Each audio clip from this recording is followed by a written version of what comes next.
Hi అండి. అందరికీ నమస్కారం. అందరూ ఎలా ఉన్నారు? బాగున్నారా? ఈరోజు నేను మన ఇంట్లో ఎంతో భక్తి శ్రద్ధలతో జరుపుకునే వరలక్ష్మి వ్రతం కోసం చిన్నగా ప్రిపరేషన్ అయితే స్టార్ట్ చేశాను. హౌస్ క్లీనింగ్ అలా అనమాట. పండుగలంటే కేవలం అలంకరణలు, పూజలు మాత్రమే కాదు. మన ఇంట్లో ఆనందం, ప్రశాంతత, మంచి శక్తి నిండే అందమైన సందర్భాలు కూడా.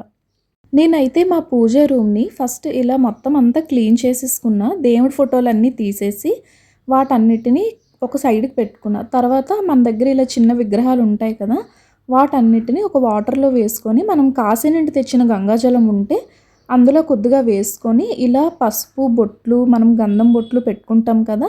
అవన్నీ నీట్‌గా క్లీన్ చేసుకొని పెట్టేసుకున్నా. సో, చూస్తున్నారు కదా! ఇలా మొత్తం అన్నిటిని నీట్‌గా క్లీన్ చేసుకున్నాను. ఇలా క్లీన్ చేసుకున్న తర్వాత మళ్ళీ మనం ఒక సెపరేట్ వాటర్‌లోని అవన్నీ వేసుకోవాలనమాట మళ్ళీ కూడా. సో, నా దగ్గరున్న పీటలు, దేవుని చిన్న చిన్న పటాలు, విగ్రహాలు అన్నీ కూడా నేను ఇలాగే క్లీన్ చేసుకుంటాను. ఇలా ఈ క్లీన్ చేసిన వాటర్‌ని కింద అయితే పోయను. మా ఇంట్లో బయట మొక్కలున్నాయన్నమాట. సో, మొక్కలకైతే నేను ఆ వాటర్‌ని పోసేస్తాను. మనకేంటంటే శ్రావణ మాసం అంటే పండుగలు, పూజలు, ఇంకా వ్రతాలు చాలా ఉంటాయి. అందుకని మనం ఇళ్ళని శుభ్రంగా ఉంచుకోవాలనమాట. సో, ఇంటిని శుభ్రం చేసుకున్నప్పుడే మనకి పూజ గదిని కూడా మెయిన్ మనం బాగా క్లీన్ చేసుకోవాలి. పూజకు సంబంధించిన వస్తువులన్నీ నీట్‌గా శుభ్రం చేసుకోవాలనమాట.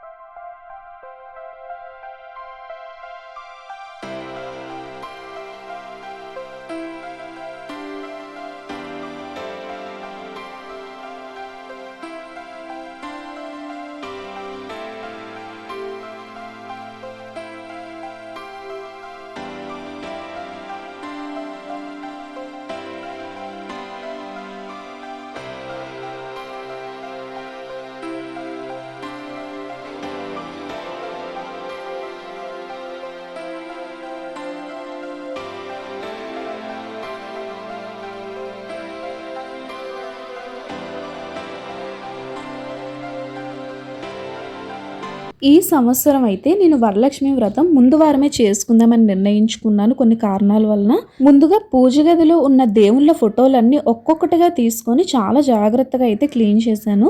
ప్రతి దేవుడి ఫోటో క్లీన్ చేస్తుంటే మనసుకు ఒక ప్రత్యేకమైన ప్రశాంతత అయితే కలుగుతుంది. అయితే ఇక్కడ చూస్తున్నారు కదా! నేను గంధం బొట్టు దేవుడికి పెడతాను ఫొటోస్‌కి.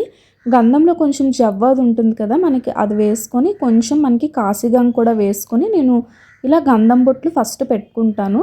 మన దగ్గర ఇయర్ బడ్ ఉంటుంది కదా! దాంతో అయితే పెడితే మనకి రౌండ్‌గా వస్తుందనమాట. దాని తర్వాత కుంకుమ బొట్టును కూడా నేను పెట్టుకుంటాను. ఇలా రోజు మన ఇంటిని, కుటుంబాన్ని కాపాడుతూ మనకు ధైర్యాన్నిచ్చే దేవుళ్ళని ఇలా భక్తితో చూసుకోవడం ఒక మంచి అనుభూతి కదండీ! తర్వాత పూజ గదిలో ఉన్న వస్తువులన్నీ కూడా నేను క్లీన్ చేసి ఎక్కడవక్కడ పెట్టేసుకున్నా.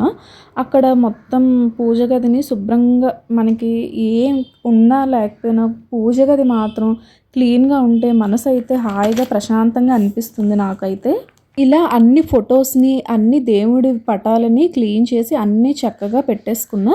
పూజ గదిలో అయితే చూస్తున్నారు కదా! మనం ఇవన్నీ పెట్టేసరికి మంచి కళ అయితే వచ్చింది పూజ గదికి.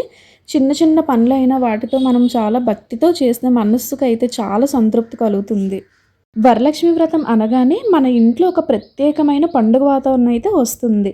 పూల పరిమళం, దీపాల వెలుగులు, పూజా సామాగ్రి ఇవన్నీ కలిసినప్పుడు ఇంట్లో అయితే ఎంతో ఆహ్లాదకరమైన వాతావరణం అయితే ఏర్పడుతుంది.